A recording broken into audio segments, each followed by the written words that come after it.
जिल्ह्यातील लाभार्थ्यांना 45,000 ब्रास वाळू देण्याचं नियोजन आखलं असून यासाठी 119 स्थळं वाटप निश्चित करण्यात आल्याची माहिती जिल्हाधिकारी कुमार आशीर्वाद यांनी दिली।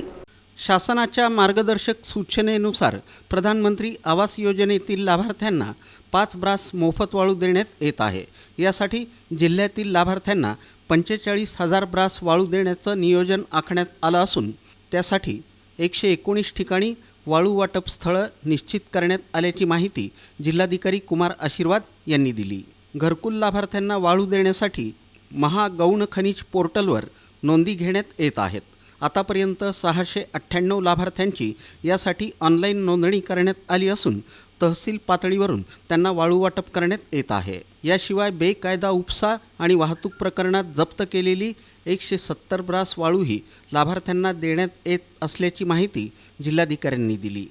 प्रधानमंत्री आवास योजनेअंतर्गत घरकुलासाठी जागा नसलेल्या लाभार्थ्यांना शासकीय जागाही देण्यात येत आहेत। यासाठी जिल्ह्यातील पंचायत समित्यांकडून 2066 लाभार्थ्यांना जागा देण्याचे प्रस्ताव प्राप्त आहेत। यात 1235 लाभार्थ्यांचे प्रस्ताव परिपूर्ण आहेत। यातील 252 लाभार्थ्यांना जागाही देण्यात आली असून उर्वरित लाभार्थ्यांना महिनाभरात जागा घरकुलासाठी उपलब्ध करून देण्यात येत आहे।